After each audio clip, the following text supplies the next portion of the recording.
책으로 36쪽 아랫부분 제가 또 읽어가면서 설명하도록 하겠습니다. 네. 아마도 이것은 또 다른 방식으로 설명되어질 수 있을 것이다. 안으로 들어가는 그 삶에 대해서 다른 관점으로 한번 설명해 보겠다. 그런 부분입니다. 내용은 똑같습니다. 내용은 똑같은데 이렇게 설명해 보겠다. 그런 부분이니까 읽어가며 설명하겠습니다. 이 과정은 보이는 영역에서 두드러지게 시작된다. 이게 처음에는 보이는 영역에서 있다가 그 다음 보이지 않는 영역으로 이동한다. 그런 부분입니다.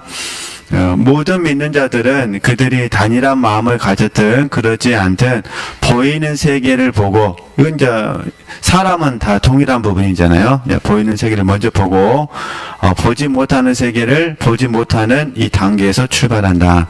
그 다음으로는 당신은 보이는 영역을 떠나서 어떻게 되는 거죠? 보이지 않는 세계, 즉 우리가 믿음으로 살고 사랑으로 양육되어지는 영적 세계로 인도함을 받습니다. 그러니까 믿음으로 살고 사랑으로 양육되어지는 영적인 세계, 이건 보이지 않는 부분이잖아요. 믿음으로 아는 부분이니까.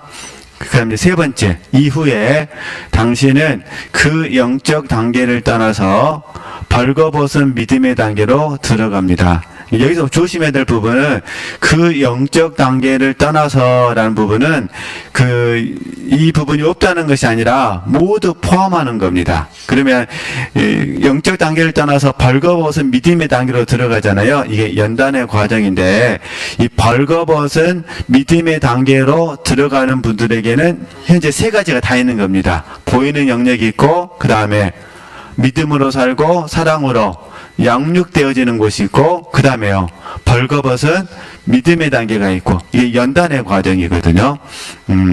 근데 이제 벌거벗은 믿음의 단계에 있으면 자칫 잘못하면은 첫 번째와 두 번째가 없는 것처럼 느껴지거든요. 그게 아니다. 그런 부분입니다. 벌거벗은 믿음의 단계로 들어간다. 이게 벌거벗은 믿음의 단계는 연단을 의미합니다. 하나님께서 우리의 실상을 들추어내시거든요. 우리의 실상을 들추어내심. 그래서 저희들이 이제 잘 아시는 공까지만 사실이 믿음을 통해서 실제가 되어지는 이 훈련을 저희들이 하고 있는 부분이잖아요. 사실을 믿고 실제 되어지고, 근데 어떤 경우에는 믿고 순종해야만은, 어떤 경우에는 이 순종해야 되는 조건을 갖춰야만 실제되어지는 부분이 있거든요. 그런데 그렇기 때문에 사실은 실제라고 말하기는 어렵다. 그런 부분입니다. 근데 하나님의 경륜 안에서 우리를 이제 이렇게 이해하시면 되세요. 사랑받고 사랑하는 거죠. 그래서 지금 두 번째 단계는 사랑받고 뭐 하는 거죠? 양육하는 거예요. 지금 두 번째 단계는. 우리 책대로 하면은 믿음으로 살고 사랑으로 뭐 하는 거죠? 양육되어지는 이게 두 번째 단계. 그러니 그 다음 단계는 뭐냐? 그 다음 단계는 사랑하고 사랑함으로써 뭐 하는 거죠? 양육받는 거예요. 그러니까 사랑함으로써 양육받는 거죠. 그럼 당연히 이제 믿고 사랑받고, 이제 믿고 사랑하는 거잖아요. 믿고 사랑하는데, 믿고 사랑하기 위해서는 이 믿음이 온전히 실제로 나가야 되는데, 이 믿음이 사실은 흔들린다. 그런 부분입니다. 그래서 하나님께서 이 믿음을 어떻게 하는 거죠? 들추어내신다는 거예요. 이 믿음을 성장시키기 위해서. 믿음을 성장하도록 하시기 위해서 하나님은 뭐가 하시나? 우리를 들추어내신다. 그러면 이제 아주 쉽게 이렇게 우리가 적용하는 말씀 생각하시면 되세요. 범사에 감사하라. 봐보세요. 범사에 감사하라. 처음에는 이제 믿음으로 사랑받고 양육받을 때는 이 범사가 좋은 것만 있는 거예요. 이게 좋은 일로 인해서 사랑받고 좋은 일로 인해서 뭐 하는 거죠? 양육받는 거죠. 그럼 이제 하나님께서 사랑하고 양육으로 이끌려면 어떻게 하셔야겠어요? 그러면 좋은 일이 아니라, 그러니까 형통하지 않는 일을 하나님께서 이제 허락하시겠죠. 그러니까 형통하지 않은 일이 있었을 때 내 믿음은 어떻게 될까요? 믿음은 벌거벗게 보인다 그 말이에요. 들춰낸다 그 말이죠. 그러니까 내가 믿음이 있다고 생각했는데 믿음이 없는 거죠. 형통하지 않으니까. 그러니까 그 의미만 이해하시면 됩니다. 그러니까 내 편에서 형통했을 때는 믿고 사랑받는다고 생각을 했어요. 근데 형통하지 않아요. 근데 이 형통하지 않는데 믿음으로 가려고 하니까 사실은 어렵다는 거죠. 그때 깨닫는 것이 내가 믿음이 없구나라를 깨닫는 거예요. 믿음이 없구나. 그러면 이제 우리 기독교 그러면 사랑이잖아요. 우리 기독교 하면 사랑하면서 정말 은혜로운 말씀, 정말 이 말씀을 들을 때마다 감동받는 말씀, 오른밤을 치거든 왼밤을 대라. 들을 때는 얼마나 은혜로워요. 들을 때는 내 이야기 아닐 때는 얼마나 은혜 받아요. 저도 어렸을 때 한창 하나님께 은혜를 입었을 때 요수 손양호 목사님 이야기 잘 아시잖아요. 요수 손양호 목사님 그 이야기를 막 강단에서 막 선포되어질 때 얼마나 막 은혜가 되는지 그러잖아요. 자기 두 아들을 죽인 사람을 양아들로 삼았다. 이것도 대단한데 나중에 커서 더 대단한 거는 문둥병자의 그 아픈 부위를 입술로 빨아줬다는 거예요. 내 이야기 아닐 때는 얼마나 은혜로운 말씀이에요. 근데 그게 이제 내 이야기가 되면 어떻게 될까요? 남들 앞에서는 한다고 말하는데 남들 앞에서는 이제 허세는 부려야 되니까 또 진실일 수도 있었겠죠. 한다고 하는데 속으로는 뭐 하는 거예요? 나 못합니다. 내가 어떻게 합니까? 나 비 약하신지 다 아시고 하여튼 문득병은 그렇다 치고 그러잖아요. 오른밤을 치거든 왼밤을 대라. 이 말씀 들을 때 너무 은혜롭다는 거예요. 근데 진짜로 내 오른밤을 때리는 사람이 있으면요.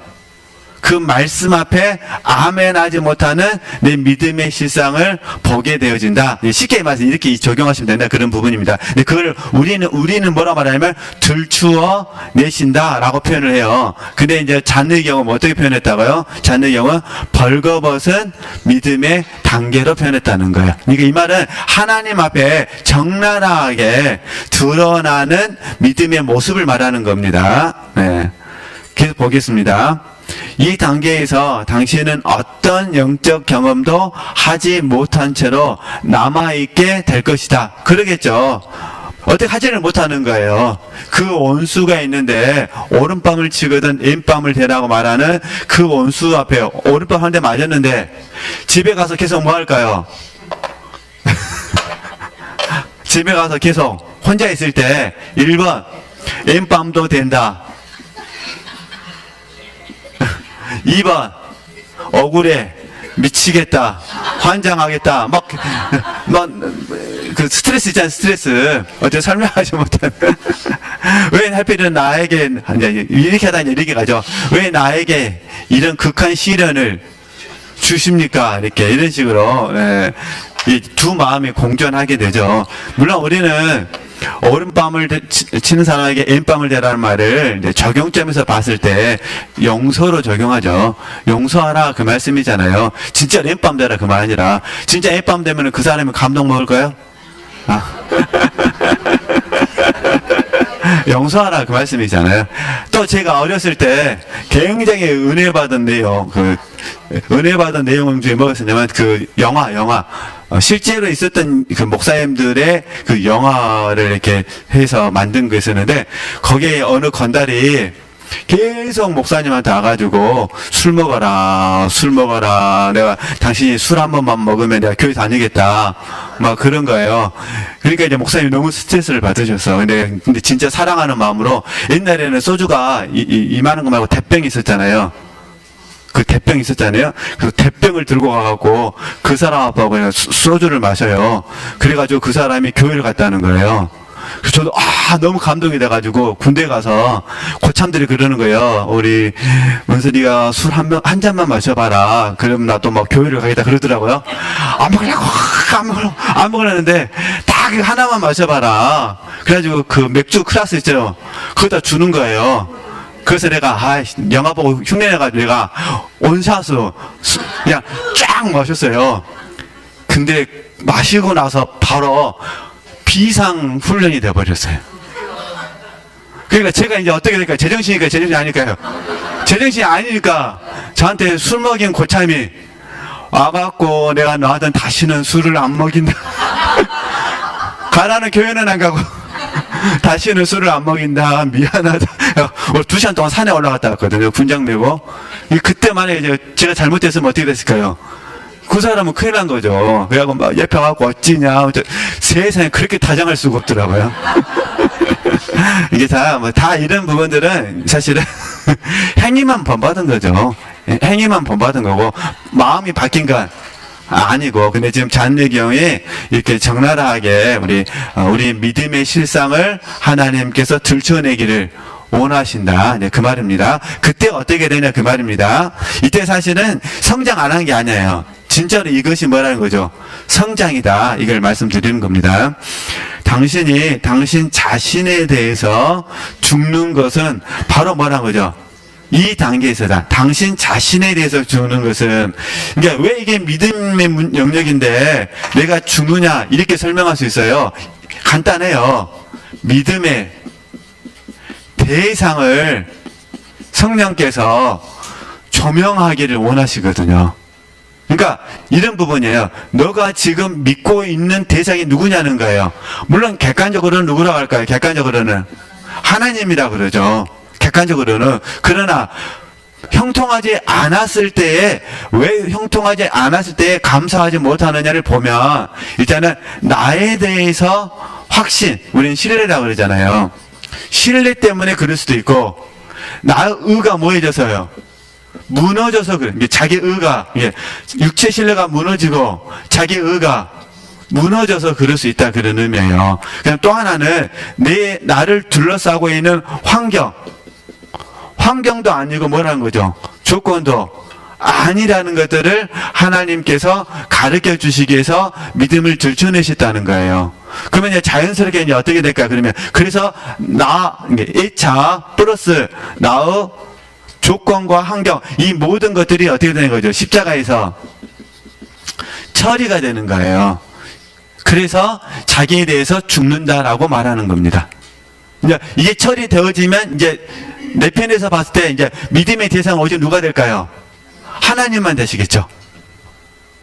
네, 이렇게 된다는 의미는 우리가 이제 참 이게 쉽지는 않은 공과인데, 그래서 하나님께서 저나 우리 지체들에게 혹시 잘 한번 묵상해 주셨으면 좋겠어요.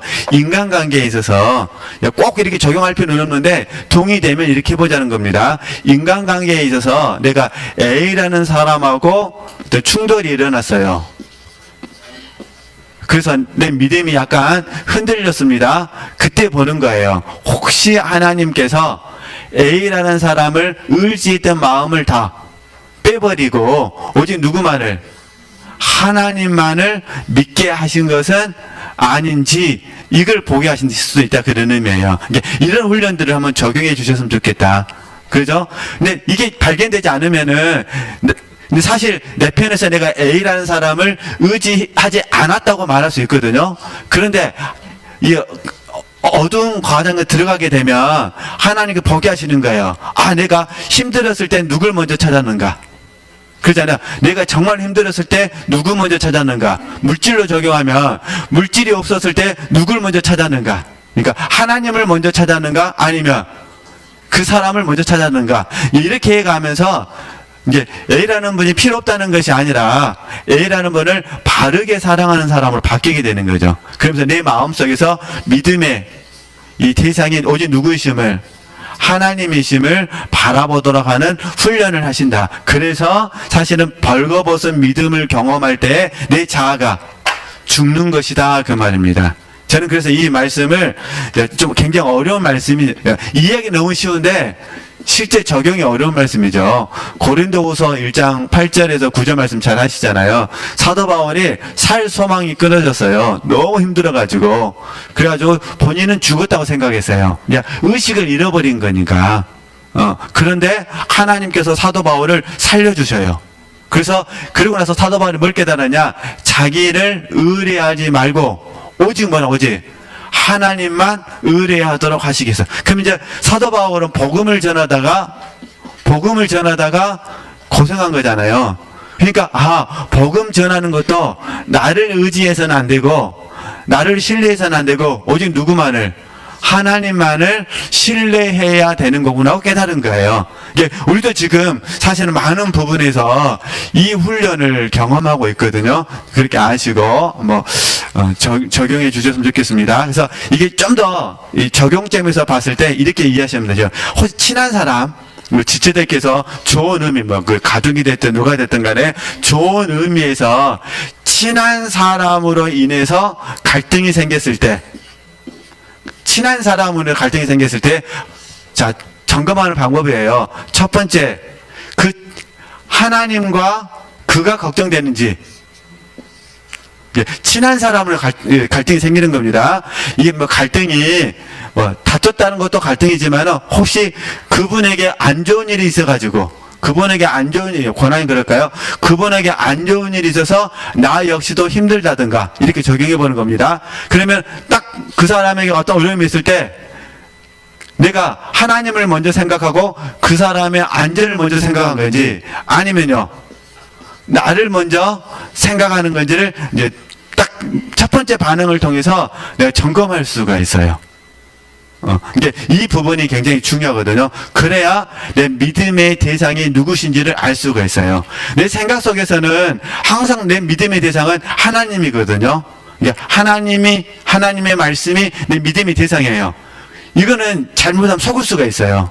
그러니까 딱 내가 어떤 사랑했던 사람이든지 섬기는 사람이든지 어떤 그분들에게 갈등이 생겼다는 걸 아니면 그분에게 문제가 딱 찾아와서 딱 내 안에 들은 첫 번째 반응을 보면 그게 하나님인지 나인지 그를 생각하고 있는지 남은 인생을 생각하고 있는 건지를 딱 점검해 보는 거예요. 그러면 내가 지금 진정한 면에서 온전하다는 의미입니다. 안 믿는다는 것이 아니라 온전한 의미에서 내가 하나님을 전적으로 신뢰하지 못하고 있다라는 것들을 발견하게 된다. 그런 부분입니다. 이렇게 해가야 상대방이 의지하는 사람이 아니라 사랑하는 사람으로 바뀝니다. 우리는 너무 많이 배우셨어요. 사람은 의지의 대상이 아니라 사랑의 대상이다. 가만 봐보세요. 섭섭할 때. 대체적으로 보면요. 사랑해서 섭섭하세요? 그런 경우 조금 있을 수도 있어요. 사랑한 만큼 결과가 없으면. 근데 그것보다는 뭐해서 그런 거예요? 의지했는데 부탁했는데 안 들어줬어요. 이거 다 의지의 문제잖아요. 그래서 우리가 사실은 부탁하는 게 얼마나 조심스러운지. 부탁을 하다가 잘못하다가 부탁 때문에 의가 많이 상하기도 하거든요. 그러니까 당신 자신에 대해서 말하는 거죠. 죽는 것, 이게 믿음이 없다라고 생각하시면 안 됩니다. 믿음이 없다라는 개념이 아니라 하나님께서 그 순간 우리의 믿음의 실체를 들춰내게 하셔가지고 믿음의 대상을 바르게 적용하지 못하는 나를 십자가에서 뭐 하는 거죠? 죽게 하시는 것이다. 이렇게 자신에 대해서 죽게 될 때에 비로소 당신은 하나님께로 무엇을 나아갈 수 있게 된다. 당신은 이때부터 하나님의 생명만 의지하고 살아갈 수 있게 된다. 그래서 저희들이 이제 이 공과를 적용할 때 전적 무능은 이해되시죠? 전적 의뢰로 나아간다고 말씀을 드리는 거예요. 그래서 우리는 날마다 이 무능을 경험하거든요.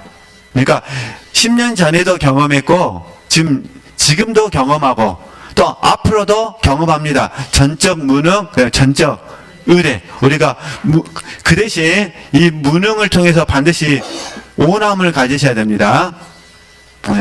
무능하다고 해서 오남을 놔버리면은 의뢰하지 않습니다.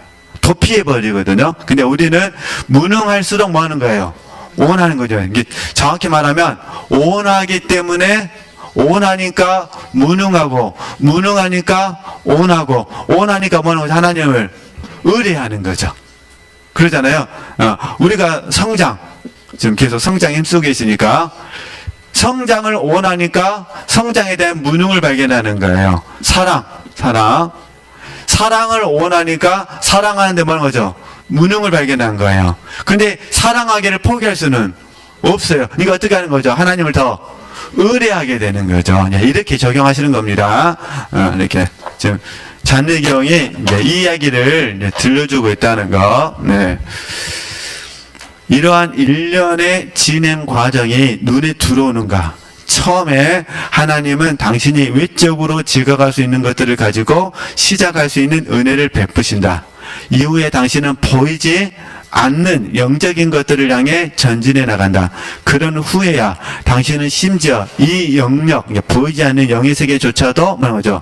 사라지는 것 같은 경험들에 직면하게 되면 믿음을 흔들어 버리시니까 마침내 당신의 속 사람은 점차적으로 그 중심으로 이끌려져서 하나님과 온전함을 거죠. 연합을 이루게 된다.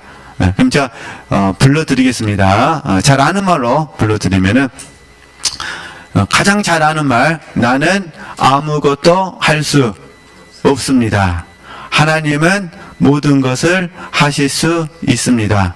하나님이 하셔야 합니다. 이거 너무 잘 하시니까. 또 불러드릴까요?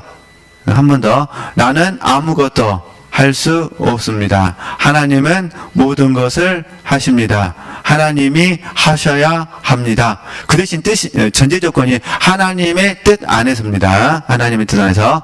그 다음에 두 번째 저희들이 이제 배우는 게 뭐냐면, 나는 아무것도 아닙니다.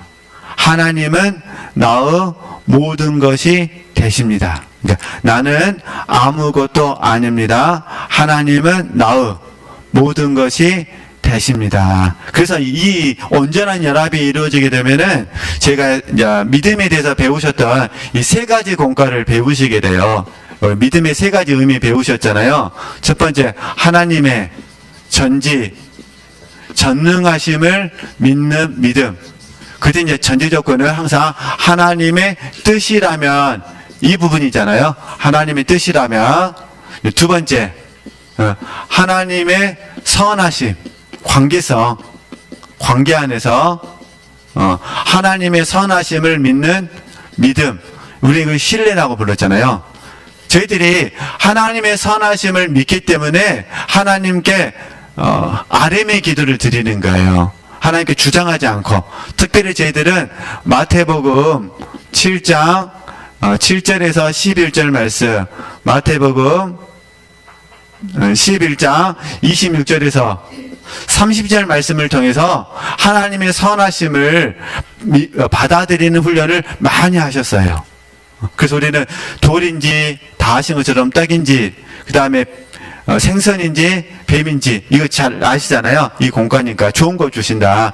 그 다음에 마태복음 11장 26절에서 30절 말씀은 올소이다. 이렇게 된 것이 아버지의 뜻입니다. 이렇게 다 배우셨으니까. 예. 그래서 그렇게 이해하시고, 그 다음에 세 번째가 범사의 모든 것을 하나님께 맡기고 내려놓는 의뢰를 지금 배우고 계시는 거예요. 이것도 다 믿음의 영역이거든요. 사실은 3번이, 이제 1, 2, 3번이 잘 되으신 분들이 성령의 지도와 인도, 특별히 인도를 잘 받으실 수가 있어요. 성령의 지도와 인도. 이게 범사의 모든 부분을 하나님께 말하는 거죠. 의뢰하시는 거예요. 내려놓고, 그 다음에 맡기시는 거죠. 성령의 지도와 인도를. 지금 이 이야기를 아주 간단하게 지금 잔느경이 말을 했어요. 그리고 이제 추후에 가서 연합의 특징에 대해서 다 말씀하시거든요. 그러니까 저도 그렇고 우리 지체들도 우리 죽을 때까지 육신의 장막지를 벗어버릴 때까지 계속해서 뭐 할까요? 이 믿음의 공과를 적용한다라고 이해하셨으면 좋겠습니다. 그렇게 참고하시면 되실 것 같고요. 말씀 좀 몇 구절 불러드릴게요. 뭐 잘 아시는 말씀이니까. 네. 그래서 일단은 우리가 이 벌거벗은 믿음의 단계를 공부할 때 로마서 7장 15절 말씀, 로마서 7장 15절 말씀. 이게 내 안에 선한 것이 하나도 없다. 이 말씀에 대한 전적인 그 무능을 경험하셔야 되거든요. 맞구나. 정말로 나는 선을 행할 수가 이게 첫 번째는 내 안에 선한 것이 없고, 두 번째는요, 선한 것이 없으니까 선을 행할 수 없다. 그래서 이제 그 다음에 이게 잘 적용될 때 로마서 8장 1절에서 4절 말씀으로 가는 거잖아요. 그러니까 로마서 7장 15절 말씀 플러스 로마서 8장 1절에서 4절 말씀을 같이 묵상하셔야 돼요. 그러니까 로마서 8장 1절에서 4절 말씀, 생명의 성령의 법을 들려주기 위해서 내가 선을 행할 수 없다라고 그걸 가르치는 겁니다. 네, 그러니까 그 같이 연결하셔야 된다는 거 그렇게 이해하시면 되시고요. 그 다음에 우리들의 주관적인 구속사로 설명하면 지금 잔리경이 설명하고 있는 부분은 요단강 체험을 통해서 여리고로 나아가는 과정이거든요. 요단강 체험을 통해서 지금 여리고로 나아가고 있는 그 과정 속에서 하나님께서 다루시고 계시는 부분이다. 근데 부득불 생명 단계 안에서 경험하는 연합을 먼저 말씀을 드린 겁니다. 결과론적으로 추후에 또 공부하도록 하겠습니다. 순서에 맞춰서. 그럼 계속 읽어보겠습니다. 당신의 혼이 당신의 가장 은밀한 부분들 안으로 깊이 들어가면 갈수록 당신은 더욱 단일한 마음을 갖게 된다. 단일한 마음. 예, 당신의 혼이 당신의 가장 은밀한 부분들 안으로, 예, 혼이 어디로 들어간단 말이죠? 영으로 들어간 말은 영의 통제를 받는다 그 말이에요. 그러니까 우리가 어디로 들어가야 돼요? 영 안으로 들어간다 그런 의미입니다. 영 안으로 들어간다는 것은 온전히 영의 통제를 받는다는 의미거든요. 쉽게 말해 성령의 지도와 인도를 받는다니, 그 성령의 지도와 인도를 받도록 하기 위해서 깊이 들어가면 들어갈수록 당신은 더욱 뭐라는 거죠? 단일한 마음을 갖게 된다. 메모해 주시겠어요? 우리가 아는 말로 바꾸면 비둘기 눈. 단일한 마음을 갖는다는 것은 비둘기 눈을 말하거든요. 비둘기 눈. 비둘기 눈은 두 가지 의미가 있잖아요. 첫 번째가 단일 초점. 단일 초점. 두 번째가 영적 안목이죠. 그러니까 단일 초점, 영적 안목.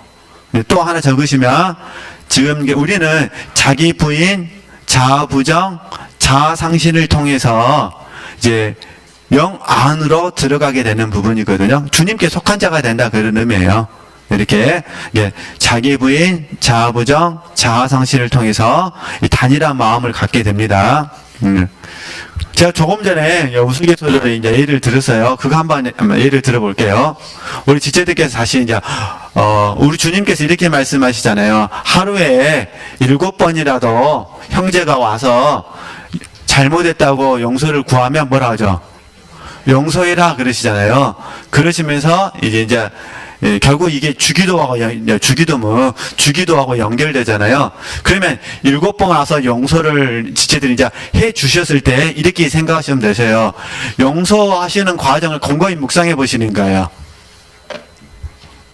자, 금방 용서가 됐다. 이거는 이제 적용할 필요가 없습니다. 그냥 사시면 됩니다. 근데, 용서를 구했어요? 그러면 내 편에서는 용서를 해줘야 되잖아요. 용서할 때, 먼저, 봐보세요. 생각과 마음에서 용서해야 된다는 말씀과 충돌이 일어난다는 거예요. 그러니까, 그냥 딱 용서가 되면, 이거 할 필요가 없어요. 그러나 이제 용서하라고 하면, 제 말은 용서를 구했으니까 내가 딱 용서하려고 했는데 그냥 용서가 됐어요. 그건 전혀 문제가 안 됩니다. 근데 용서를 하려고 했는데 딱 내 생각과 마음 속에서 어떻게 돼요? 용서를 하고 싶지 않은 마음이 들어온다는 거예요. 여기에 적용하는 것이 자기 부인. 이해되시겠죠? 두 번째, 생각과 마음에서 용서하기로 뜻을 정했어요. 근데 곰곰이 생각해 보니까 내가 용서해주면 내가 바보가 되는 것 같아. 이해되시겠죠? 왠지 내가 바보가 되는 것 같아. 이런 느낌이 들으면 나 유익을 생각한 거잖아요. 그러면 이때는 이제 뭐가 돼? 이때는 자아 부정이 된다 그 말이에요 지금. 근데 자기 부인도 됐어요.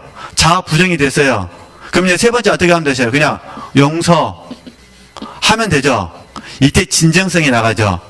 제 말은 진정으로 용서가 된다 그 말이에요. 이걸 뭐라 표현하냐면은 더욱 단일한 마음을 갖게 된다는 거예요. 하나의 마음, 더욱 단일한 뭐죠? 마음. 우리는 어떻게 용서하느냐? 예수님 때문에 용서하는 거잖아요. 주님이 나를 용서하셨듯이 내가 그를 용서하는 거니까 이게 결국 내 안에 있는 단일한 마음은 누구 마음이 되는 거예요? 주님의 마음이 되는 거죠. 그러니까 우리 하나님께서 주님의 마음을 주시기 위해서 그냥 은혜로 주님의 마음을 주실 때가 있고, 두 번째는요, 실제로 훈련을 통해서 연단받게 하시도록 해서 이렇게 구체적으로 뭐 하는 거예요? 구체적으로 경험을 통해서 하나님이 용서를 하게 하실 수도 있다, 그런 의미예요. 근데 문제는 뭐냐면 우리 인간관계는 어쩔 수 없이 다 상처를 받아요. 가장 큰 치명적인 게 뭐냐면은 나만 상처를 받는다고 생각해요. 아니에요. 나만 상처를 받는 것이 아니라 나도 상처받고 그도 상처받는 거예요. 근데 그가 상처받는 거는 절대로 없다고 생각하는 거예요. 그는 가해자니까. 그죠? 오직 상처는 누구만 받아요? 나만 받아요. 근데 진짜로 나쁜 놈들 말고 보편적인 인간관계는 서로 받아요. 서로 받아요. 그래서 가만 봐보면 우리가 자녀들을 양육하는 과정 속에서 자녀들이 상처를 받았다 그러거든요. 사실은 자녀들이 상처받을 때 그 순간에 부모의 마음은 억장이 무너진 거예요. 억장이 무너져서 해서는 안 될 말을 한 거예요. 그러니까 이제 자녀들하고 싸우고 싫으니까 딱 뒤돌아서 그러잖아요. 너도 애기 낳아봐라. 그때 내 심정 안다 그러잖아요. 왜냐면 애들도 마찬가지예요. 애들도 자기들이 그때 딱 이해되시겠죠? 그때 딱 자기들이 딱 상처받은 것만 알지 부모가 자기들 때문에 얼마나 많이 힘들었을지는 모른다는 거예요. 우리 기독교인들은 특별히 좋은 부모가 되시긴 하신 분들은 자녀들 위해서 얼마나 많이 기도하세요. 아침에도 기도하고 점심에도 기도하고 밤에도 기도하고 생각날 때마다 기도하시죠? 애들은 부모를 위해서 얼마나 기도할까요? 인생은 내 인생이요, 간섭하지 마세요 하면 자기 인생 살지. 그러니까 그래서 제 말은 다시 한번 우리가 이런 용서라는 공과를 배울 때 곰곰이 한번 생각해 주셨으면 좋겠어요. 이렇게. 그래서 우리가 가만 저도 묵상해 보면 끊임없이 하나님께서 이 용서의 공과를 가르쳐 주시는데, 사실 용서받은 제 입장, 주님께 용서받은 제 입장에서는 너무 감사하죠. 주님은 기억도 안 하시니까. 근데 제가 누군가를 용서해 보려고 하니까 쉽지가 않더라는 거예요. 분명히 다 용서했는데 한 몇 년 지나고 나서 또 만나면은 너가 옛날에 그랬는지 아냐? 물어보는 거예요. 그냥 이제 마음은 정리됐다고 하지만 그래도 머리에는 뭐가 머리에는 잔상이 남은 거예요. 그래서 괜히 그 불풀이라는 말을 꺼내가지고 좋았던 게 많은 거죠. 그러면 또 상대방도 뭐라 할까요? 당신은 내 마음 아세요? 이렇게 내버리는 거예요. 이게 그러니까 사실은 진정한 면에서 용서하기가, 이게 말은 너무 쉬운데 말은 너무 쉬운데 실제적으로는 어려워요. 그러면서 깨닫는 거예요. 아, 용서라는 것이 낭만적으로 생각할 부분이 아니구나. 그러니까 주님께서 우리를 용서하신 게 얼마나 감사해요. 다 우리 용서받았다고 착각했는데 주님 앞에 섰을 때, 은서야, 너 2000년도에 뭘 했고, 너 2005년도에 뭘 했고, 2010년도에 뭘 한 거, 이거는 내가 용서 안 했다. 이러면 얼마나 제가, 저는 다 뭐 있다고 생각하는데요. 용서 받았다고 생각하는데, 근데 주님은 사실은 다 용서해 주시죠. 그래서 히브리서 2장 말씀, 전에도 말씀드린 적이 있는데, 예수님께서 뭐라 말씀하시냐면은, 우리를 형제라 부르시기를 부끄러워하지 않았다고 그러거든요. 그러니까 저하고 우리 지체들과 예수님은 형제입니다. 형제인데 예수님께서 우리를 바라보시면서 뭐 하지 않으셨어요? 부끄러워하지 않으셨어요. 근데 우리는 봐보세요. 적용점에서 누군가하고 좀 불편한 관계가 생기거나 그 사람이 내가 못마땅한 행동을 하면은 갑자기 어떤 마음 드세요? 막 부끄러워지죠? 막 화가 나죠? 이게 누구를 위해서 부끄러울까요? 나를 위해서 부끄러운 거예요. 사실은 나를 위해서 화가 나는 거거든요. 그래서 이런 부분들 생각하면서 잔느경이 들려주고 싶은 공과가 참 대단하다, 그렇게 생각을 해보면서 말씀드려봤습니다. 그 단일한 마음을 한순간에 가질 수가 없습니다. 그래서 그렇게 힘든 과정이 이 땅에서 영성 안 됐다고 생각하시면 안 됩니다. 그게 하나님이 우리를 겸손하게 하시는 방법이에요. 너도 한번 진짜로 용서해봐라. 용서가 얼마나 힘든 건지 이렇게 하면서 우리를 더 낮추시는 거예요. 맞습니다. 주님 아니고는 아무도 용서할 수 없습니다. 이렇게 하나님 만드시는 그 과정입니다. 이렇게 참고하시면 되실 것 같고요. 계속 보겠습니다. 당신은 더 이상 수천 가지의 일들 사이에서 혼란스러운 삶을 살아갈 수 없게 된다. 왜냐하면 단일 초점을 가졌으니까. 단일 초점 잘 아시잖아요. 누구에게만 초점을 맞추시는 거예요? 주님에게만 초점을 맞추시는 거니까. 그러니까 혼란스럽지 않다 그 말입니다. 당신은 그러한 수많은 일들을 성취할 수 있는 능력을 상실했을 뿐 아니라 또한 그것들을 예민하게 뭐하는 거죠? 의식할 수 있는 능력까지도 상실했다. 네. 그래서 저희가 아까 십자가에서 내가 죽었다 그랬잖아요. 자아가 십자가에서 죽었다라고 우리가 이 갈라디아서 5장 24절 말씀, 갈라디아서 2장 20절 말씀이잖아요. 그러니까 이 말씀을 계속 뭐라는 거예요. 그러니까 다시 혼의 생명, 그죠? 혼의 느낌, 혼의 생명, 혼의 느낌이 십자가에서 죽었다라는 사실을 뭐하자? 믿자. 지금 이 얘기를 하는 거예요. 그러니까 혼의 생명, 이 혼의 생명이 자기 신뢰를 갖게 하거든요.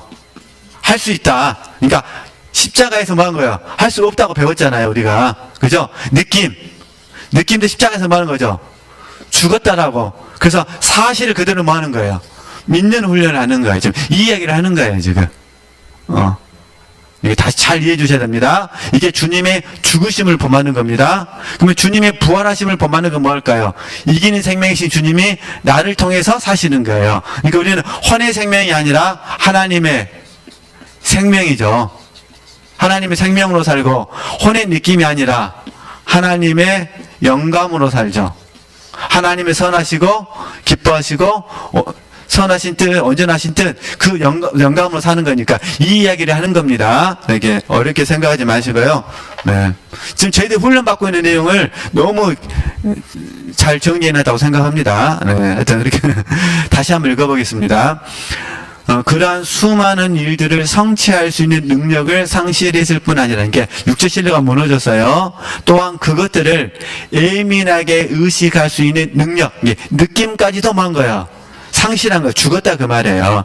당신은 완전히 벌거벗겨졌으며 점차적으로 모든 것을 포함하여 당신 자신까지도 뭐 거죠? 상실하게 될 것이다. 이거는 자아상실. 이거는 내가 아니요. 이건 하나님의 은혜로 되는 거거든요. 이게 자기 부인, 자아 부정, 그 다음에 자아 상실. 그죠? 그래서 상실하게 될 것이다. 이렇게 표현합니다. 봐보세요. 그 문맥이 그거예요. 능력 상실했다, 과거. 그 다음에 의식할 수 있는 능력 상실했다, 과거. 이해되시겠죠? 근데 자아 상실은 미래. 하나님의 은총으로 되는 거니까. 당신은 이렇게 되든지 또는 당신의 내적 항무함으로, 어두운 밤, 항무함으로 인하여 당신 자신에 관한 것들을 인식할 수 있는 능력까지도 상실하게 되기 때문에 자아에 관련된 것들을 뭐 말씀하는 거죠? 버릴 수밖에 없는 단계에 이를 것이다. 자, 내가 아니요. 네. 당신은 이제 아무런 자비도 받지 못한 채 내적으로 외적으로 모든 것이 박탈당한 자신을 발견하게 될 것이다. 예, 내가 죽었습니다. 그 말입니다. 당신은 외적으로 어느 정도의 중요성을 띄었던 모든 것들과 내적으로 어느 정도의 가치가 있었던 모든 것들을 뭐라 하죠? 상실한 것 같은 느낌을 갖게 될 것이다. 이러한 상태는 정말이지 그리스도인이 처할 수 없는 상태처럼 보인다. 그럼에도 불구하고 우리의 영적 수준은 결코 가장 뭐란 거죠? 밑바닥 수준에 그렇게 보이기는 하지만 있지는 않다, 그런 부분입니다. 그럼 이거는 다음에 또 다음 주 이어서 설명하기로 하고, 이제 야곱 이야기 하면 금방 이해가 되셔요. 우리가 야복강가 야곱 이야기를 적용하도록 하겠습니다. 금방 이해가 되시니까.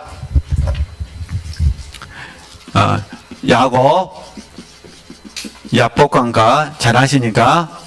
이렇게 야곱은 야복강가 앞에 설 때 하나님께 2번 약속을 받아요.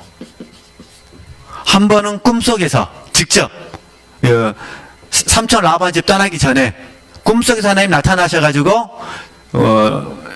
삼촌 아버지를 떠나라거든요. 이때 한번. 그 다음에 야복강가 가는 과정 속에서 하나님의 군대를 만나가지고 약속을 받아요.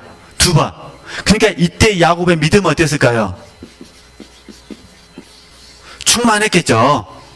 그러잖아요. 그런데 야복강가에서 이제 건너기 전에 자기 종들을 형 에서에게 보냈더니 잘 아시겠지만 형 에서가 어떻게 했어요?